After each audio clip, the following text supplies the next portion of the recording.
Howdy, Mike McCoy here. Trying this GoPro out, hooked to my phone. Don't know how it's gonna work, but it's working, I reckon. So here, something that kind of old school. This thing's probably 100 years old. It's old timber cutter's wedge. See how the top's been mushroomed out? I've never used this wedge. My neighbor gave it to me probably 35 years ago. And I've never used wedges. Back when I cut timber, I never used them. And I see these videos now, these guys, it cuts timber that does a way better job than I ever did. And they keep a hatchet and some wedges and things like that on them all the time. And I don't know why I never did do that. I just didn't know to do that. What I took to the woods would be a chainsaw and some gas and oil, and that was pretty much it. And if a tree didn't want to fall the way we wanted it to fall, we might hook a dozer to it with a cable or something or other. But as far as throwing a tree with a wedge, I didn't know how to do it, and I never was around doing it like that. There was an old guy that worked for me one time, and he said, "Son, I'm going to show you how to cut timber using wedges." And there was a fence row with some pretty good poplar in it. It's 2 and 3 foot through down through there.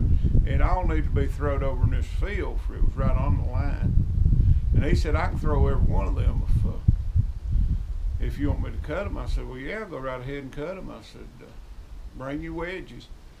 And he brought a tow sack full of wedges, and it was the kind of wedges you used to like bust wood with, and he had a go devil, and that was going to be his hammer.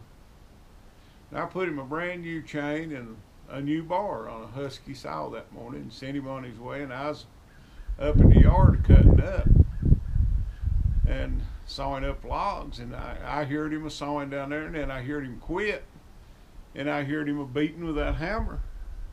And then everything quit, and he come up there where I was at, and he said, "I'm gonna need that other saw." Said, "I've got my saw stuck, and I'm gonna have to have that other saw to saw it out." So I got the other saw, and I went with him. I knew there was something up. I could just tell by his demeanor, you know. And we went down there, and he'd cut that tree probably halfway into it, and it'd set back. And he'd stuck that wedge in there and started driving it. And he still couldn't get the saw out. And he knew he was getting close to that saw with that steel wedge. So we got the tree down, got my saw out. And what he had did is drove that wedge in there, and it hit the chain and broke the chain. And when it broke the chain, it went inside the slit on that bar. And it opened that bar up a good inch. Ruined the new bar, new chain is both ruined. I told him, I said, "Oh man, you take them wedges and put them back in that tow sack." I said, "We'll bring a dozer down here and pull them trees down." I said, "I can't afford this. You probably run $100 worth of chains and saws and stuff this morning." And that was the only experience I ever had with wedges and getting trees down. And there was a guy that worked for me from Oregon, one of the finest people I ever knew, and he liked wedges, but he really didn't know how to cut timber. He had worked on a highline rig out there, and he was definitely a logger, and his job was to, I think they called him a rigging slinger or a cable setter one. There's two of them that worked in the woods, and that's what he did. And all the trees was cut and had been cut for a few weeks. The timber cutters stayed ahead of the loggers, and he had never been around much timber cutting. He just talking to timber cutters and stuff, but as far as doing it, he had never done much of it. And he couldn't cut a tree worth 2 cents. But what he liked, skill he made up for, and determination. And he was probably before he was the best worker I ever had, and he's one of the best people I ever known. He always kept up with his own time. And if he ever beat me out of a penny, I don't know it. And he just worked real hard, but he didn't know how to cut timber. And when I started this business, I had no idea how to cut timber. I'd cut a little bit of firewood. I was a millwright by trade, and I got aggravated with my job, and this old guy that I knew, I'd been buying some firewood off of him. He said, well, why don't you just start logging with me?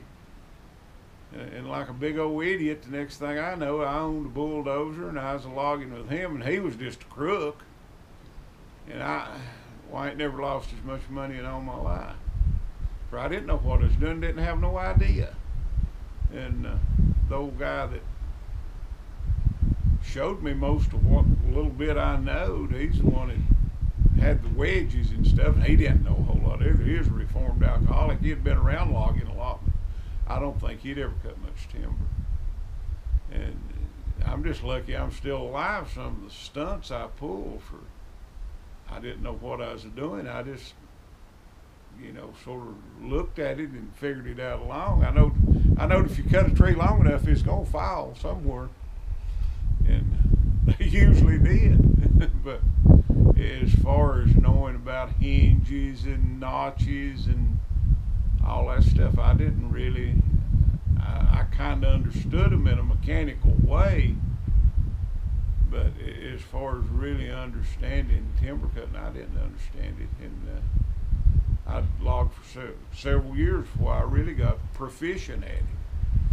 And I never was as good as these loggers is today because I simply didn't know.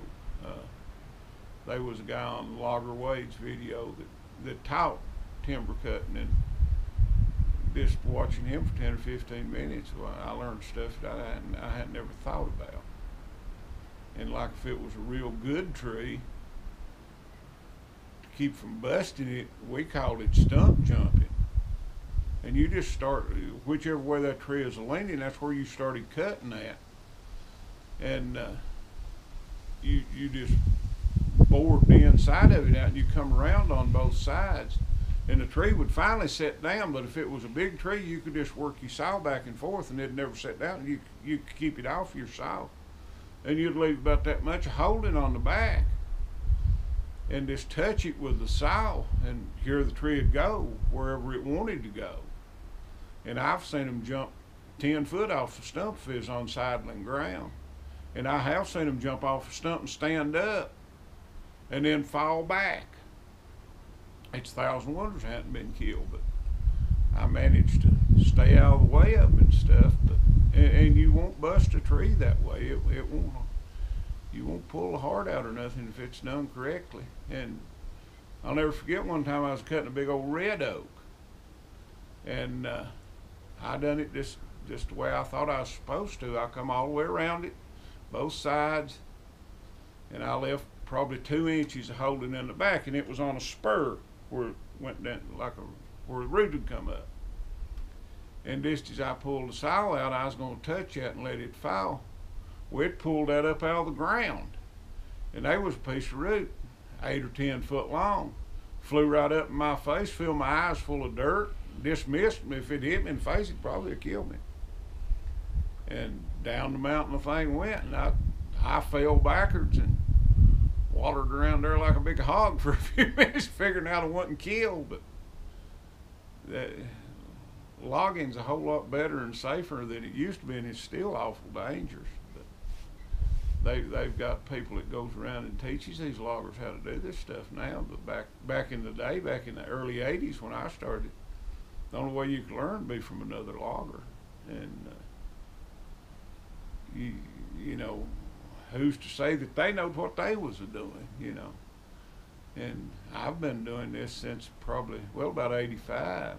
But now I quit logging several years ago. We just run the mill. But back when I logged, I never did see but 2 or 3 loggers that I would even consider really good at what they done. Most of them are just mediocre. And I never was what I would call good. I could get a tree down if I took my time with it and paid attention. I could get it down pretty safely. But you know, when you're in the woods trying to cut for production, a lot of times you'll cut a few corners, and you can pay dearly for that. This mill right here, the guy that I bought it off of, him and his dad was cutting timber, and he cut a tree, and it fell different than what he thought it was going to fall. And his dad was on the bulldozer, a little 450 John Deere, and he started hollering at his dad, and his dad heard him or seen the tree coming or something, and he panicked, and he went out over the dash.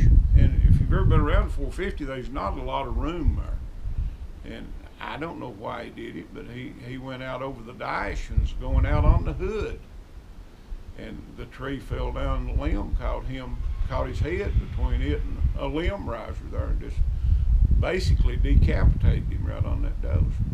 And you know, panic will make you do some strange things, but if he'd just sat inside the dozer, he'd have been okay, I'm sure.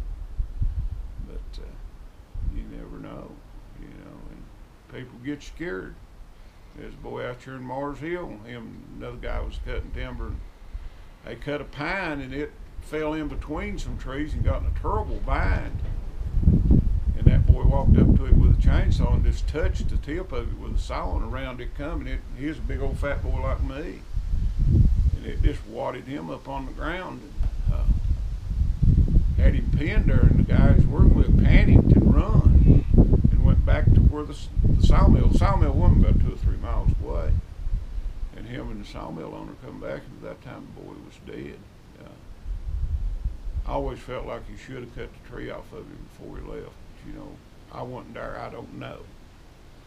But I've been lucky. I about cut this hand off one time with a little old steel chainsaw, and it was just not paying no attention. I was cutting up on the yard, and it was real muddy, and I didn't want to put another chain on it, and the old chain was wore out, and I filed the drags off. When I touched the log behind the one I was cutting up, it flew back, went right in between them fingers there, went back to about right there. But, and I've been banged up a time or two, but nothing that I would call serious. And I've never had a man in one of my crews hurt real bad. I've had one or two have to go to the doctor or something other. And I've never had a man killed. And but I'm proud of that, because we done that for a long time, and we was always fairly safe, but you know, you never really know. And some of these characters you hire at logs, it's a wonder they ain't killed just walking around. I hired one old boy, and he was helping the guy that was my timber cutter trim as cutting pines, and pines they've got a lot of limbs on them. It's a pretty good job to trim them.